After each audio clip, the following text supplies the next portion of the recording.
Okay.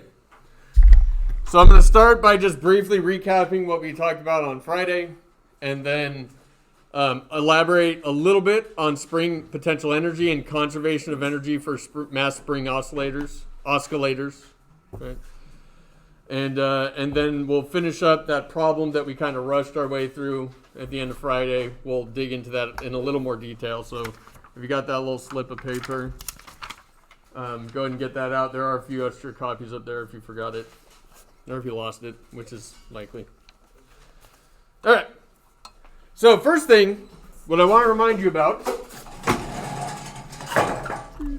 there's probably not that many, so you might have to fight over it.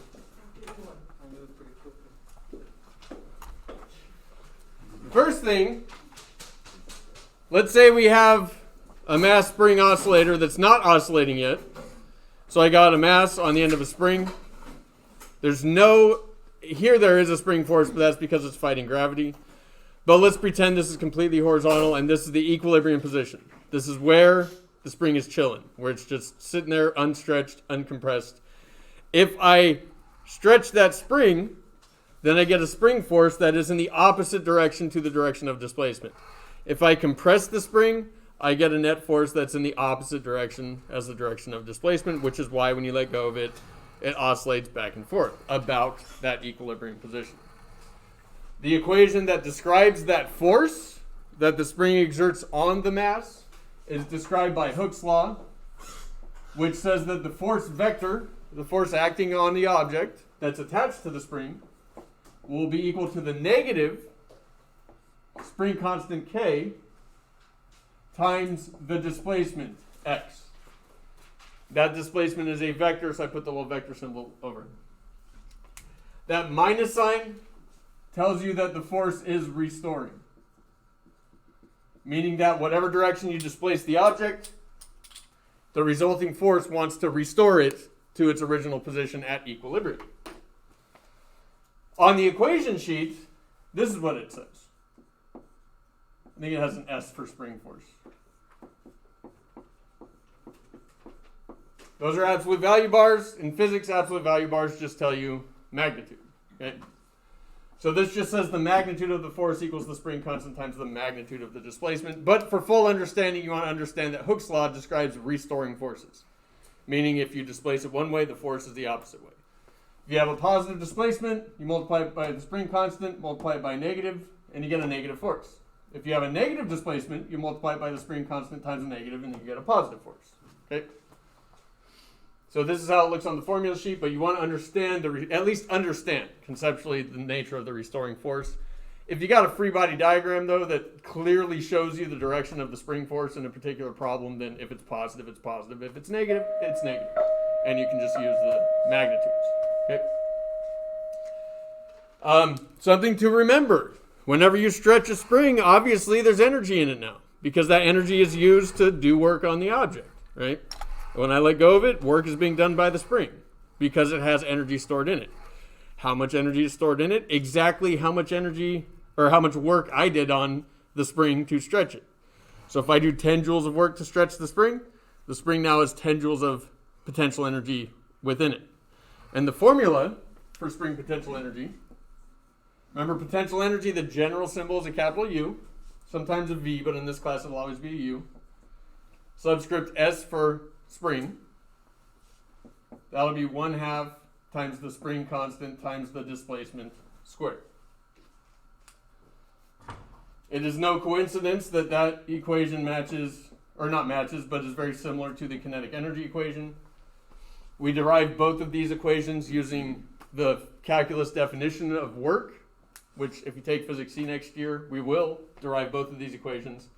And the setup is very similar, and so that's why we get very similar results. So if I do 10 joules of work, then the spring potential energy is 10 joules. Okay. And then whenever I let go of it, when it's at the equilibrium position, the displacement is 0, so the force is 0. And if the displacement is 0, then there's no spring potential energy, meaning that if energy is conserved, all of that potential energy is now kinetic energy, right? So you have just like a roller coaster rolling from the top of the top of a hill. As it goes down, it changes its gravitational potential energy to kinetic energy. Same concept. It changes the spring potential energy to kinetic energy. Okay. All right. Make sense? All right. And just to show you that this is true, that the spring force is proportional to the displacement, linearly proportional, note that the spring force is also directly proportional to acceleration. I pointed this out Friday. I just want to reiterate it. If the spring force changes according to this equation, as this object moves, if the spring force is changing, then the acceleration must also be changing constantly, just like the force. If the acceleration is constantly changing, our uniformly accelerated motion equations, i.e. our kinematic equations, do not work.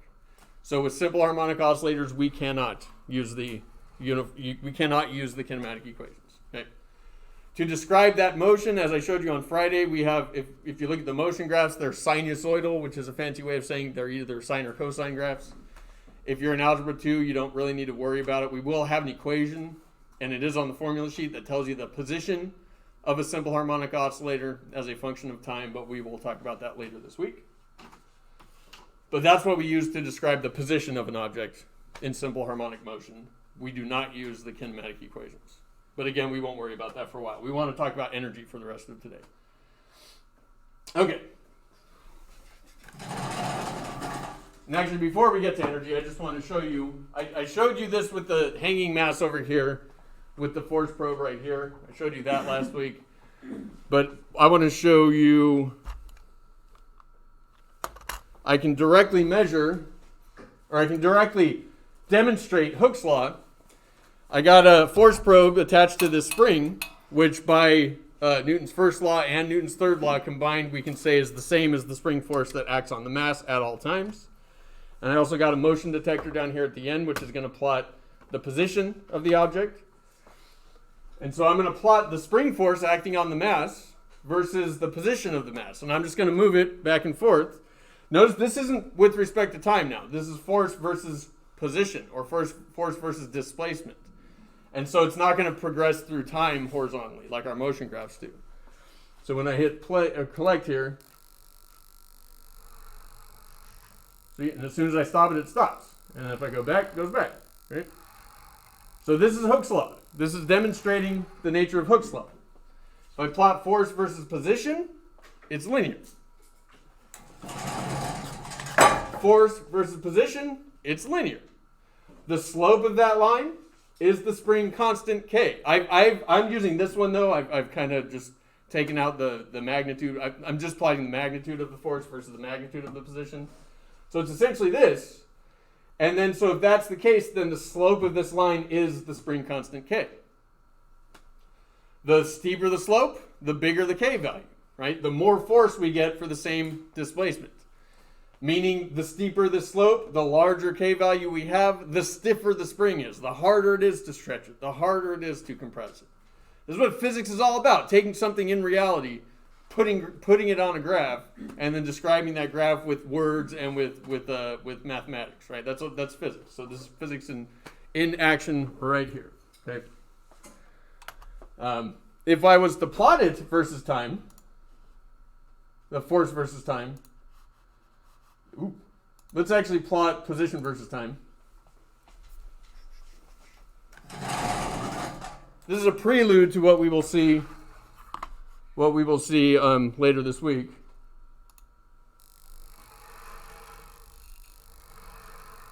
We get a nice wavy looking graph.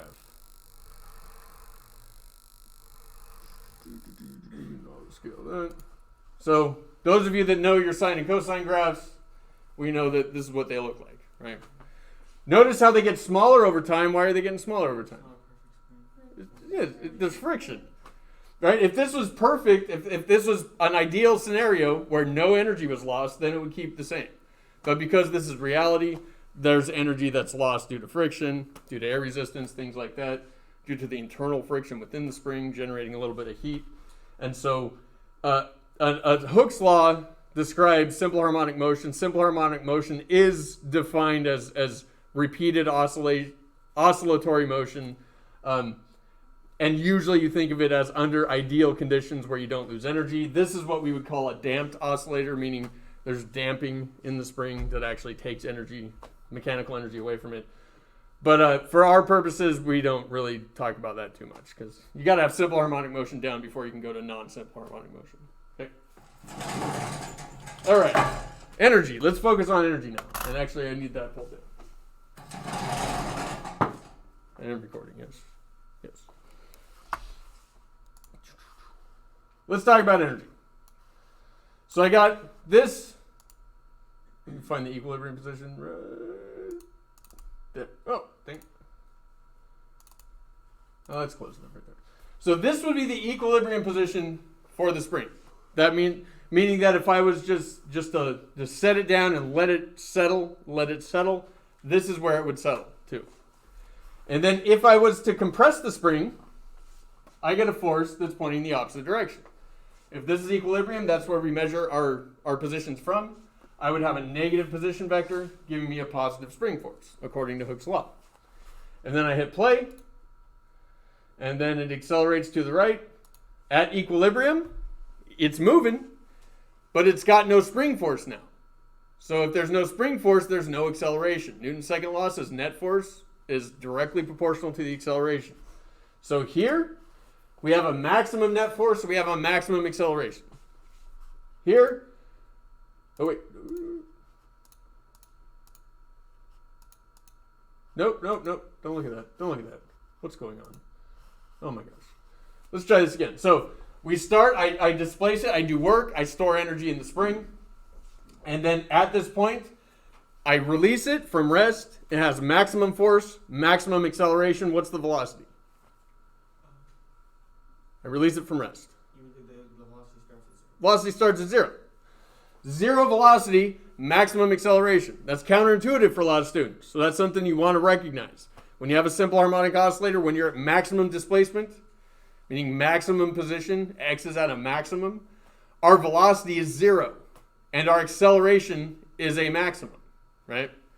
When I hit play and we get the equilibrium position, now we have the acceleration is zero, but my velocity is at a maximum. Position zero, acceleration zero because there's zero force, yet the velocity is a maximum. And that's because all of the potential energy has now been converted into kinetic energy. And then we go to the other side as well. Because it has kinetic energy, it goes through equilibrium, right? The force wants to get it back to equilibrium, but in doing so, it pushes it past equilibrium. And then it will go to the other side, and it will stretch to the maximum distance. If it was 10 centimeters over here, it's going to be 10 centimeters over there. The force is now restoring, wants to get it back to the original position. When it went from equilibrium to this point, it took that kinetic energy, converted it back to potential energy. At this point, it's now maximum positive displacement. We have maximum acceleration, but that's now negative because the force is negative, and the velocity has gone back to zero. So when you have maximum velocity, you have zero position, zero acceleration. When you have zero velocity, you have maximum position and maximum acceleration. Our maximum position is what we call the amplitude. Those of you in pre-cal or have already taken pre-cal, the amplitude of a sine or cosine graph is just how high above equilibrium it gets, or how low below equilibrium it gets. So it's the same usage of that term, amplitude, in this class in physics as you have in your mathematics class. And then again, if this is an ideal scenario, and I let this guy go, it never stops. It just keeps on going. 100% conversion between elastic potential energy to kinetic energy, and it never stops. But then if I turn on a little air resistance over time, over lots of time, see how the amplitude is getting smaller? Over lots of time.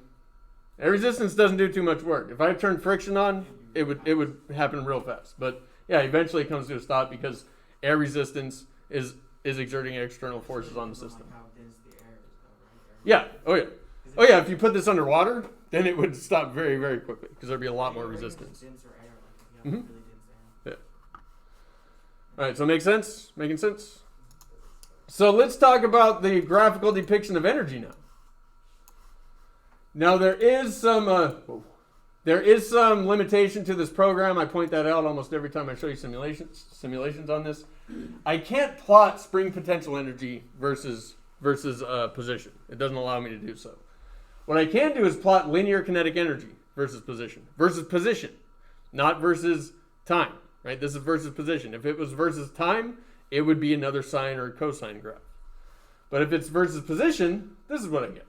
I start with zero kinetic energy at equilibrium, as we already talked about. We are at maximum kinetic energy, and then once we get to the positive amplitude, we stop, and we're at zero kinetic energy again. What was that, Kurt? At the beginning, the slope is the steepest, which is the acceleration. Yeah, steepest slope gets shallower and shallower and shallower. Once it gets to that's maximum kinetic energy. It's zero acceleration. Nope. Yeah, zero acceleration. Sorry. And then, and so back and forth. Again, I can't plot spring potential energy versus position on this graph, but if I was, this is what we would see. If I was able to do so, this is what we would see. Let me make this a little bigger.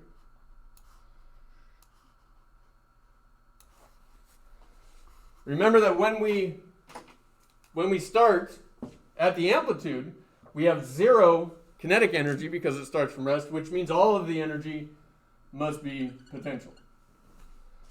At the vertex of our parabola, that's when we have maximum kinetic energy, zero potential energy because there's zero extension or compression from equilibrium. So we would have zero spring potential energy. And then at the maximum amplitude, we have, again, zero kinetic energy, so we have maximum potential energy. And if mechanical energy is conserved, the total energy is just a horizontal line there because it doesn't change. And the only way for this graph and our potential energy graph to add up to the same value at all times is to have a parabola that is the exact opposite as the one that describes kinetic energy. And so the total energy in this system would just be this horizontal line right here. And so at any point, if I take the potential energy and add it to the kinetic energy, these two values will add to that value there at any point on this graph. And if you look at the notes that you picked up on your way in today, there's a nice depiction of that on the second page. Yeah, on the second page. Above that is how we describe the motion of the object. Don't worry about that. We're going to talk about later this week. So just focus on page 1 and then the second half of page 2 if you're trying to look up in the notes what we've been talking about. All right. Note that the mechanical energy, this is spring mechanical energy. If we have a horizontal mass spring oscillator, there's never a change in gravitational potential energy, right? It doesn't change at all. So we can say that the total mechanical energy for this particular mass spring oscillator is the spring potential energy plus the kinetic energy at any point in the motion. When our spring potential energy is a maximum, the kinetic energy is zero, right? That's where the object is either at the amplitude on this end or on that end when it comes to a stop and reverses direction.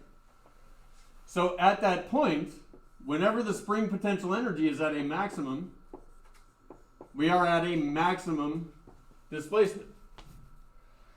Again, when we're at maximum displacement, the kinetic energy is zero. So this represents the total energy in that system at all times. That represents what this horizontal line is at, right? We can know what that is if we know the amplitude, the maximum displacement from equilibrium. And if we have a name for that, the maximum displacement from equilibrium, it is what's called, again, the amplitude. So we can say that the total energy in a mass spring oscillator, a simple harmonic oscillator, will just be 1 over 2 times the mass times the square of the amplitude. And that will tell us, again, what this red line is here, what the total energy in that system is. Now, sometimes, as in the case here, with this system, with this system right here, it's not just spring potential and kinetic, it's spring potential, kinetic, and gravitational potential energy. Because this is a ramp, and so it's actually changing. And so there are certain situations where you have to say, well, the total mechanical energy. Remember I told you mechanical energy at first was just gravitational potential and kinetic. Well, now it's spring potential in addition to gravitational potential and kinetic. So if we had a conservation of energy problem with this guy, we'd have 6 potential terms, right? Our initial mechanical would be initial gravitational, initial spring, initial kinetic. Our final mechanical energy would be final gravitational, final spring, final kinetic. Now, chances are when you get a problem like that, if you get a problem like that, at least 2 of those terms are going to be 0, right? Depending on what's asked. Sometimes even 3 or 4. Okay. Cool beans? All right. With that out of the way, let's go ahead and I'm actually going to do both parts B and C. I know we kind of ran through those at the end of class last Friday, but I'm going to go ahead and go over those again. We finished just B. Okay. I'm going to do B again, though, just to drive a point home. So that example problem, and this is on the notes, if you just pointed that out. If you forgot it, then on the set of notes that you picked up, it is example 1 on page, isn't it?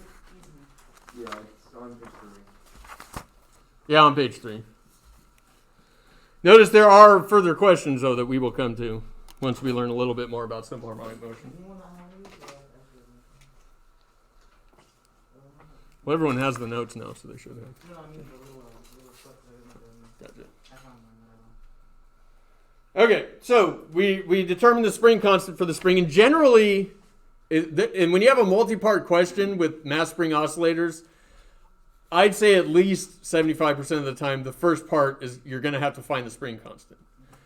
Sometimes you have a single question that asks you for a quantity. You're going to have to find the spring constant first before you can then find the thing that it asks for. So it's good to know that generally if you're not given the spring constant, and this isn't always the case, but very often, I should say, not generally, very often when you have a spring problem, mass spring oscillator problem, and you're not given the spring constant, you have to find the spring constant first, and then you have to go on from there.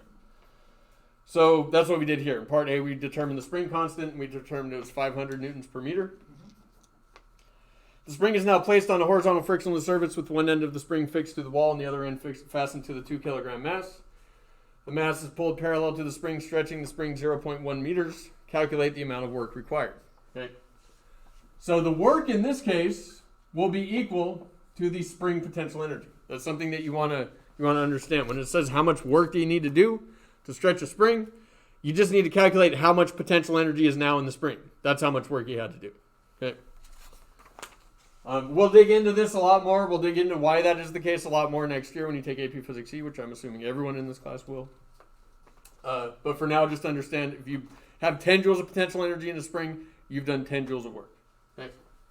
So if I want to find the amount of work, I just have to use the potential energy for springs equation, which is 1/2 kx squared, which is 1/2 times the spring constant, which we determined to be 500, times the displacement, 0.1 squared. If they told us this was a 10 centimeter displacement, you would have to convert that. You would have to convert that to meters because that's what the joule is based on. The joule is based on kilograms, meters, and seconds. Okay. And so that, what am I looking at? 0.5 times 500. I feel like I should be able to do this in my head. 2.5 joules. 2.5 joules. So you had to do 2.5 joules of work in order to stretch that particular spring 10 centimeters. That's part B. And part C says calculate the maximum speed of the mass. Well, again, if we look at the simulation here, put it over here. Can you guys see that? I mean, Not really. yeah, you can see it. Can you see it well? So I'm going to compress the spring, maximum distance, and then let it go.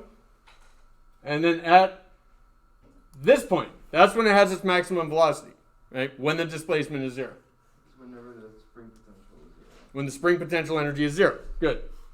Understanding that will make the calculation here rather easy. Because we start, and this is conservation of energy, right? This is conservation of energy, but instead of gravitational potential, we're using spring potential. And so mechanical energy is conserved. So our initial mechanical energy equals our final mechanical energy. Our initial mechanical energy, and I'm going the long way. If you want to take the shortcut, that's okay. So I'm going the long way. Initial mechanical energy is the initial spring energy plus the initial kinetic energy. And that's going to equal this final spring energy plus the final kinetic energy. Just like before, very often, more often than not, one or more of those terms are going to be 0. So when I stretch the spring, the 10 centimeters, the 0.1 meters, and I release it, it's released from rest. So one of these guys is 0. Which one's 0? The initial kinetic energy is going to be 0 because we release it from rest. And its maximum velocity occurs when what? Maximum velocity is when the acceleration for the kinetic is What? The spring potential is 0. When the spring potential is 0. Let's dig into it a little deeper. The maximum kinetic energy happens when the velocity is maximum. Velocity is maximum when the object is at equilibrium, right? At equilibrium, the object is moving its fastest because the spring has done all the work, used all the energy to do all the work. And so x, I erased it, x is 0 in that case. So the spring potential energy has to be 0, right? So the spring potential energy is going to be 0 at the point where we have maximum velocity. So our initial spring potential energy is 1/2 k, and you can put x squared here. You could also recognize that this is in fact the amplitude, so you can put ka squared, where a is just the x max, right, the maximum displacement. And then that's going to equal 1/2 mv squared. And this will now be the maximum velocity. Remember, this right here, 1/2 ka squared represents the total energy, right? Total energy before, total energy after is all kinetic, and it'll correspond with the maximum velocity. At this point, we can just say spring constant times the amplitude squared equals mass times velocity max. Yeah. So you can multiply when you see when I see fractions, I'm like I always ask myself, how can I get rid of the fractions? Because I don't like fractions. They multiply both sides by 2, or recognize that all the terms in the equation brought a half to the party. No, I don't know. you're used to that. Every term in this equation brought 1/2 to the party. So you can just cross them out, or you can understand, as you guys pointed out, that you just multiply both sides by 2. So we get k a squared equals mv max squared. I divide both sides by m. Hopefully this is getting easier and easier as you get farther and farther along in physics and in mathematics. Max squared, square root both sides. And I get that the maximum velocity is the square root of k times the amplitude squared divided by the mass. If this was a symbolic answer, you could leave your answer like that, and I wouldn't take off points for not reducing. If this was on the AP exam, they wouldn't take off points for not reducing. But I'm simplifying, I should say.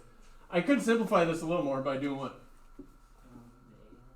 Yeah, I can bring the a out, because the square root of a squared is just a. And the reason I'm pointing this out is because on Thursday, we're going to see the square root of k over m starts popping up in a lot of places when we're talking mass spring oscillators, in the descriptions of the actual motion and not just the energy. So the square root of k over m is an important quantity that we'll see over and over again. But there you go, and then we just plug in the numbers. V max equals, physics is done at this point, right? This is just number crunching now. Wait, nope, amplitude is 0.1. Let's say it's 0.1. Times the square root of 500 divided by 2. So that we get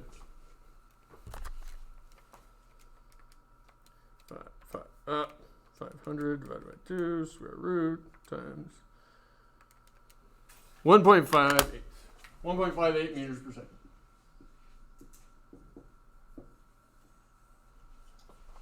Do this as an exercise, like when you put in the units, amplitude's units meters, spring constant is newtons per meter, where a newton is a kilogram times meters per second squared, divided by a mass, which is in kilograms, and you do your dimensional analysis on that, the result will be meters per second, I guarantee it, guarantee it. I don't recommend keeping track of that in a very difficult problem, especially on a test, just because you're limited with time, but try it out. The units will always work out as long as you're doing it right, as long as you're doing your dimensional analysis right. Those of you in pre-cal, this A stands for amplitude. Y equals A sine parentheses bx plus c close parentheses plus d. You've probably seen something like that. The A is the same thing. This is the A in pre-cal is the amplitude of your sine or cosine function when you're graphing it. The A here is the amplitude of the actual motion. We use that stuff that you learn in pre-cal to describe physical reality. And then the period, when you use the concept of the period, your 2 pi over b, to actually graph y equals sine, your sine or cosine functions.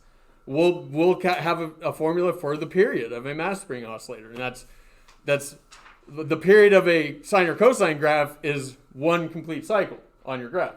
The period of the motion of a simple harmonic oscillator is the time it takes to go from one point and oscillate back to that original point. So it definitely coincides. Simple harmonic motion and your trigonometry and precalculus, they go hand in hand.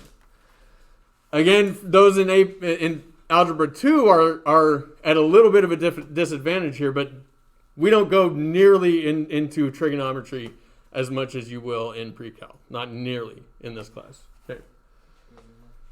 All right, the rest of the period you can work on the quest assignment. Tomorrow we'll be working on the quest assignment for the whole period. It is due Thursday night. However, we will not work on it on Thursday. We will be moving on Thursday, so if you have questions on any problems, you got to ask them by the end of tomorrow. Okay? And I'll take questions today too, but let me get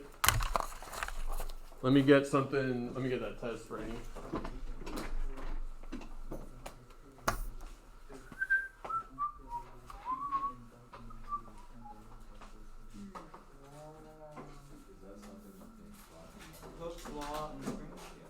Cook's Law and Spring.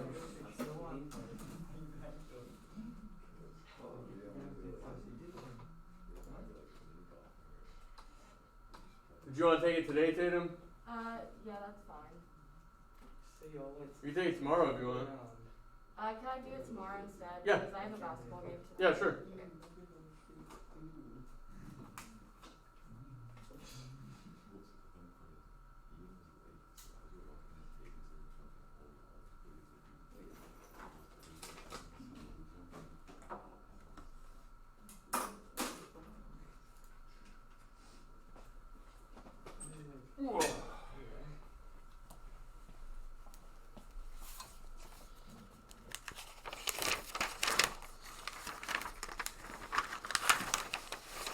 Oh.